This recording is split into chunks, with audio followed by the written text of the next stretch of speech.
세계 최강의 격투 천재들이 모여있다 못해 흘러 넘쳐나는 곳, 중소무대에서 날고 긴다는 무패의 전적의 챔피언들이 왔다가 은퇴각 잡고 빤스런하는 곳, 헤비급은 물론이고 경량급조차 동양인 남자 챔피언이 단 한 번도 탄생되지 못한 이곳, 격투기 선수라면 누구나 이곳에서 경기하고 싶은 꿈의 무대인 동시에 동양인 남자 선수들에게는 살아남기 너무 힘든 지옥의 무대, 바로 얼티밋 파이팅 챔피언십, UFC이다. 그런데 이런 약육강식, 적자생존의 무대에서 화끈한 경기 스타일로 팬들의 인기는 물론 출중한 실력으로 타이틀전까지 도전한 동양인 파이터가 있다.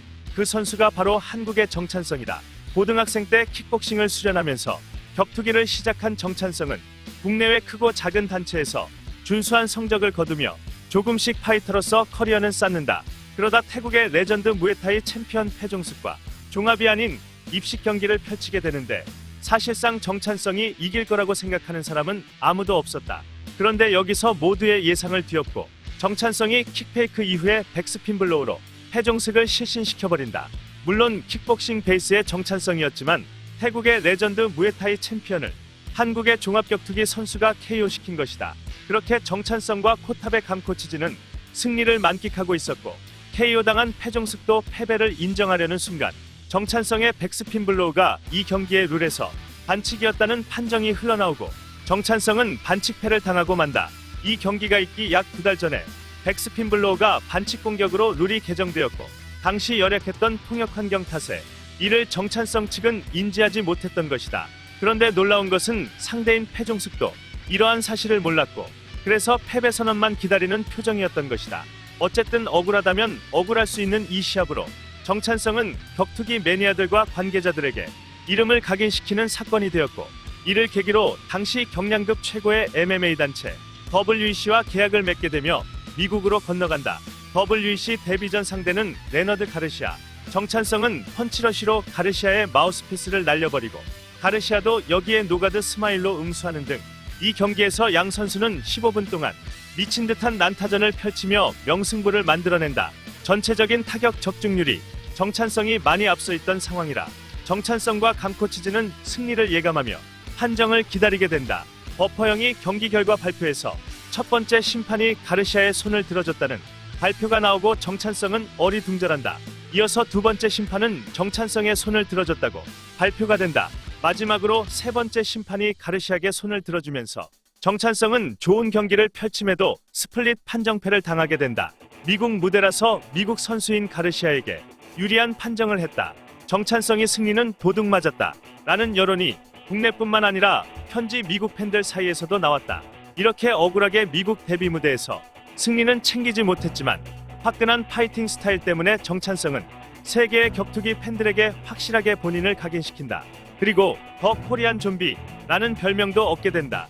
심지어 이 경기를 본 UFC 대표 백사장은 정찬성 파이팅 스타일에 반하여 UFC 대회 개최량에서 코리안 좀비 티셔츠를 제작하여 입고 등장하기도 한다. 다음 정찬성의 경기 상대는 장거리 타격가인 조지 루프. 정찬성은 이전 경기 화끈함에 대한 부담감 때문인지 너무 투박하고 과감하게 전진 압박 스타일을 고수하다가 루프의 원투 하이킥 콤비네이션에 KO 패배를 당하고 만다. 이 당시가 계속되는 연패로 정찬성이 격투기를 그만두려고 했을 만큼 힘든 때이다. 패종숙과의 경기부터 조지 루프의 경기까지 이 모두가 2010년 한 해에 일어났다. 그리고 2010년에 WEC가 UFC로 통합이 되면서 자동적으로 정찬성은 UFC 파이터가 된다. 2011년 3월 백사장의 이쁨 때문인지 정찬성은 UFC 데뷔전을 자신에게 억울하게 판정패를 안겨줬던 레너드 가르시아와 2차전으로 가지게 된다. 경기 내용은 한 수위의 기량으로 타격과 그라운드에서 모두 압도했고 피니시는 트위스터라는 서브미션 기술로 승리를 거두게 된다. UFC 안에서 최초의 트위스터 승리였다. 당시엔 이 기술이 현지 해설인 조로건만 중계하면서 말할 정도로 일반 격투기 팬들에게는 굉장히 생소한 서브미션 기술이었고 당연히 UFC 측과 격투 팬들은 이 기술에 열광한다. 심지어 정찬성은 오로지 인터넷 카페에 있는 주짓수 레전드 에디 브라보의 트위스터 강좌 동영상만을 보고 기술을 익혀 사용한 것이다.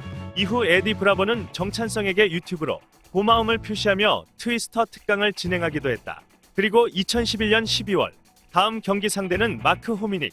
이 대진을 보고 격투기 팬들은 왜 이렇게 강한 상대를 맞붙였냐? 사실상 KO만 되지 않아도 본전이다. 라는 등 부정적 반응을 보였다. 왜냐면 당시 호미닉은 바로 직전 경기에서 알도에게 패배하긴 했지만 타이틀전을 펼쳤던 선수였고 랭킹은 4위였기 때문이다. 거기에다 시합하는 장소는 호미닉의 나라인 캐나다였다.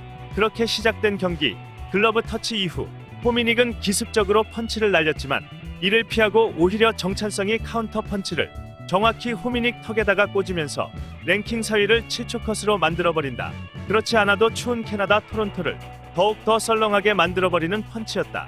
나를 포함해서 많은 방구석 격투기 팬들이 탑랭커를 잡은 것에 환호를 했지만 한편에서는 정찬성의 펀치가 럭키성이었다. 혹은 호미닉은 실력에 비해 랭킹이 거품인 선수다. 라는 여론도 흘러나왔다. 2012년 5월 어쨌든 굉장한 임팩트로 탑랭커를 잡고 단번에 타이틀 전선에 합류한 정찬성의 다음 상대는 더스틴 포이리에 이 경기는 넘버원 컨텐더를 결정하는 승부이자 사실상 진정한 정찬성의 실력 검증 매치였다. 물론 다수의 전문가들과 여론은 포이리의 승리를 점쳤다. 하지만 반전 드라마 작가급의 정찬성은 이번에도 언더독의 반란을 일으키며 포이리에마저 압도적인 경기력으로 이겨버린다. 그리고 나온 전설의 인터뷰. 저번에는 운이었단 말로 많이 들었어요. 솔직히 저도 운이었다고 생각합니다. 근데 오늘은 운이 아닙니다. 이제 그 사람을 불러도 될 것 같습니다. I want 조제 알도. 그렇게 당시 챔피언 폭군 알도와 마주하나 싶었지만 원래 있었던 어깨 부상이 수술을 필요하다는 사실이 확인되었고 정찬성은 공백에 들어가게 된다. 이 공백으로 타이틀전 직행은 어려워졌고 어깨 수술과 재활훈련을 완전히 마친 정찬성은 약 15개월 만에 다시 UFC 무대로 복귀 준비를 한다.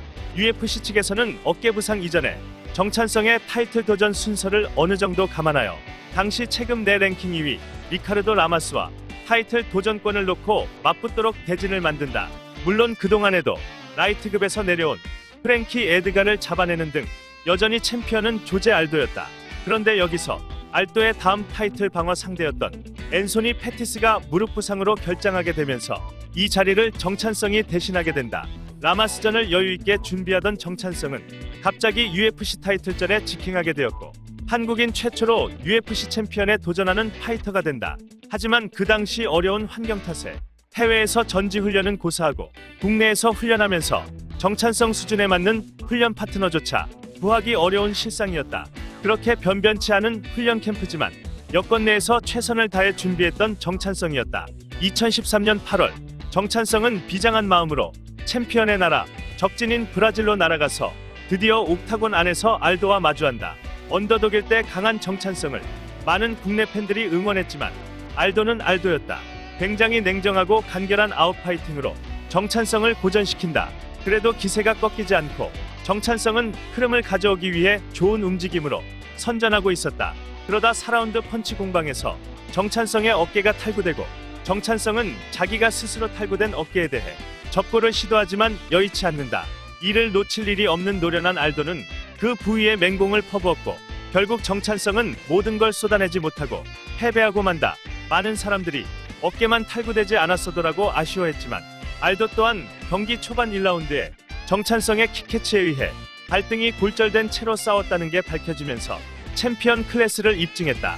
2014년 10월 정찬성은 복귀전을 스웨덴의 아키라 호라사니와 가질 예정이었지만 계속해서 문제가 되던 어깨 부상의 회복이 늦어지면서 해결하지 못한 국방의 의무를 다하기 위해 사회복무요원으로 입대를 결정한다. 그리고 3년 6개월 후 2017년 2월 정찬성은 복귀전에서 당시 랭킹 9위 레슬링 베이스의 데니스 버뮤데즈를 상대한다. 장기간 공백 때문인지 경기 초반 다소 경직된 몸놀림을 보이면서 큰 펀치를 버뮤데즈에게 허용하는 등 불안한 모습을 보인다. 그러나 그것도 잠시.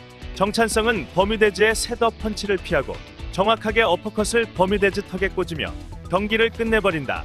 그리고 다음 경기는 정찬성의 부상, 상대 선수들의 부상으로 대진표가 여러 번 바뀌면서 최종적으로 2018년 11월 야이르 로드리게스와 맞붙게 된다.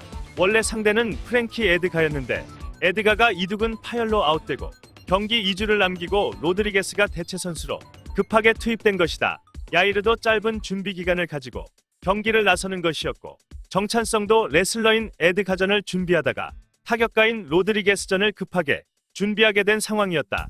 갑자기 바뀐 상대였음에도 정찬성은 침착하게 경기 전반적으로 우위를 점해 나갔다. 경기 중간중간마다 로드리게스는 팬들에게 호응과 정찬성에게 포옹을 유도했는데 이를 정찬성은 계속 받아줬고 이것이 드론이 성큰 콜로니를 짓는 행위인 것을 이때는 방구석 전문가인 나도 몰랐다. 5라운드 경기가 거의 끝나가던 시점에 로드리게스는 한 번 더 정찬성에게 포옹을 유도했고 정찬성은 그래 한번 불태워보자라는 좀비 DNA가 발현되면서 로드리게스를 향해서 돌진한다.